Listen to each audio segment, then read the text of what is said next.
തദ്ദേശ തിരഞ്ഞെടുപ്പിൽ കോഴിക്കോട് ജില്ലയിൽ കോൺഗ്രസ് ബി.ജെ.പി ധാരണയുണ്ടായിരുന്നുവെന്ന ആരോപണം ശക്തമാക്കി CPM. ആരോപണത്തിന് പിന്നാലെ പരസ്യ സംവാദത്തിന് തയ്യാറുണ്ടോ എന്ന് വെല്ലുവിളിക്കുകയാണ് കോൺഗ്രസ്. അതേസമയം വെള്ളാപ്പള്ളിയെ ചൊല്ലിയുള്ള വിവാദം തങ്ങൾക്ക് തിരിച്ചടിയായില്ല എന്ന നിലപാടിലുമാണ് CPM.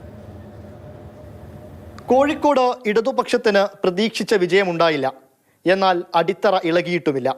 ഇതാണ് തദ്ദേശ തിരഞ്ഞെടുപ്പ് കഴിഞ്ഞതിനു ശേഷം കോഴിക്കോട്ടെ CPM ആവർത്തിച്ചു പറയുന്നത്. തിരഞ്ഞെടുപ്പിൽ കോൺഗ്രസ് ബി.ജെ.പിയെയും ബി.ജെ.പി കോൺഗ്രസിനെയും സഹായിച്ചെന്നാണ് CPM വാദം. ബി.ജെ.പിക്ക് വാർഡുകളിൽ ലഭിച്ച വോട്ടും ജില്ലാ ബ്ലോക്ക് ഡിവിഷനുകളിലേക്കും ലഭിച്ച വോട്ടുകളും ചൂണ്ടിക്കാട്ടിയാണ് UDF ബി.ജെ.പി ബന്ധം CPM ആരോപിക്കുന്നത്. മുനിസിപ്പാലിറ്റിയിലും കോർപ്പറേഷനിലും ഒഴികെയുള്ള ഗ്രാമപഞ്ചായത്തുകളിൽ ഒരാൾ ഒരേ സമയം 3 വോട്ടുകളാണ് ചെയ്തത്. അങ്ങനെ വരുമ്പോൾ ഒരു കക്ഷിക്ക് ലഭിക്കുന്ന വോട്ടുകൾ ഒരേ രീതിയിലാണ് വരേണ്ടത്.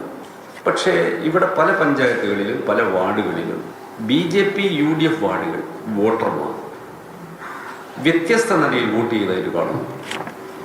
അത് യാദൃശ്ചികമായി വന്നതല്ല, ഒരു ധാരണയുടെ അടിസ്ഥാനത്തിൽ അവർ കൽപ്പിച്ചു കൂട്ടി ചെയ്തതാണ്. എളമരം കരീമിന്റെ ആരോപണത്തെ തള്ളുന്ന DCC അധ്യക്ഷൻ K. പ്രവീൺകുമാർ CPMനെ പരസ്യ സംവാദത്തിന് വെല്ലുവിളിച്ചിരിക്കുകയാണ്. അതോടൊപ്പം ബി.ജെ.പി ജയിച്ച വാർഡുകളിൽ സഹായം ചെയ്തത് CPM ആണെന്നും പ്രവീൺകുമാർ ആരോപിക്കുന്നു. ബി.ജെ.പിക്കായി വാർഡ് വിട്ടുകൊടുത്തു കൊടുക്കുകയും ബി.ജെ.പി വോട്ടുകയും ചെയ്തു. മാത്രമല്ല ഈ ജില്ലയിൽ ബി.ജെ.പി തകർന്നടിഞ്ഞപ്പോൾ അവർക്കല്പം ശ്വാസം ലഭിച്ചത് കോഴിക്കോട് നഗരസഭയിലാണ്. അതിന്റെ കാരണം CPM ആണ്.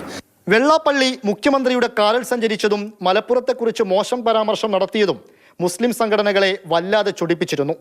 സർക്കാരിനെതിരെ മുസ്ലിം സംഘടനകൾ വിമർശനവും ഉന്നയിച്ചിരുന്നു. ഇത് തിരിച്ചടിയായോ എന്ന ചോദ്യത്തിന് എളമരം കരീമിന്റെ മറുപടി ഇങ്ങനെ: ഇതിൽ LDFനെയോ CPMനെയോ കുറ്റപ്പെടുത്തേണ്ട ഒരു സാഹചര്യമില്ല. ജമാഅത്തെ ഇസ്ലാമി പ്രവർത്തകർ വീടുകളിൽ കയറി നുണ പ്രചരിപ്പിച്ചു. മുസ്ലിം ലീഗിൻ്റെ പ്രവർത്തകരും അല്പം അതിൽ പങ്കാളികളായിട്ടുണ്ട്. ചില സ്ഥലത്ത് ചില നോട്ടീസുകൾ വീടുകളിൽ കൊടുത്തായി ഞങ്ങൾ അവസാനം കണ്ടത്. ചെറിയ നോട്ടീസ്, ആദ്യം അത് ശ്രദ്ധയിൽ വന്നിരുന്നില്ല. ഇത് ശുദ്ധമായ അസംബന്ധമാണ്. ഇരു മുന്നണികളുടെയും മേയർ സ്ഥാനാർത്ഥിയടക്കം തോറ്റ തെരഞ്ഞെടുപ്പിൽ കേവലം ആരോപണ പ്രത്യാരോപണങ്ങൾ നടത്തി മുഖം രക്ഷിച്ചാൽ മാത്രം മതിയോ?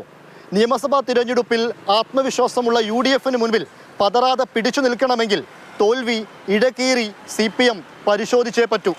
ഇംതിയാസ് കരീം, മാതൃഭൂമി ന്യൂസ്, കോഴിക്കോട്.